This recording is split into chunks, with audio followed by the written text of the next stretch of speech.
Hello everyone, welcome to my new video. আজ সকালে ঘুম থেকে উঠে বাচ্চাদের স্কুল পাঠিয়ে ভাবছি বসে ব্রেকফাস্টে কি বানাবো।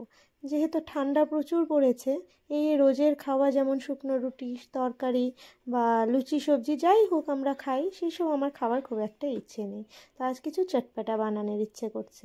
আর যেহেতু উইন্টার, বিভিন্ন রকমের কালারফুল সবজি পাওয়া যায়, তাই মনে হলো আজ একটু কিছু বানাই।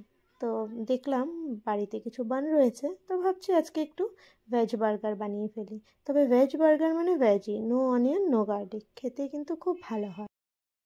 আর যেহেতু বার্গারটা খেতে এত টেস্টি হয়েছিল, তো ভাবলাম আপনাদের সাথে রেসিপিটা শেয়ার করি।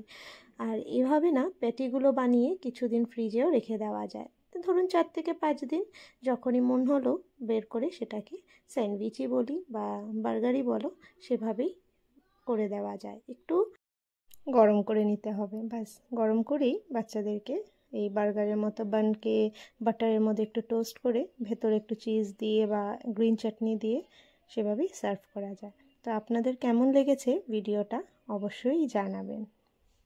তবে চলুন শুরু করি আজকের আমাদের বার্গারের রেসিপি।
আপনাদের আমার ভিডিওটা কেমন লেগেছে সেটা লাইক কমেন্ট শেয়ার করে জানিয়ে দেবেন, আর আমার চ্যানেলটাকে সাবস্ক্রাইব করে দেবেন।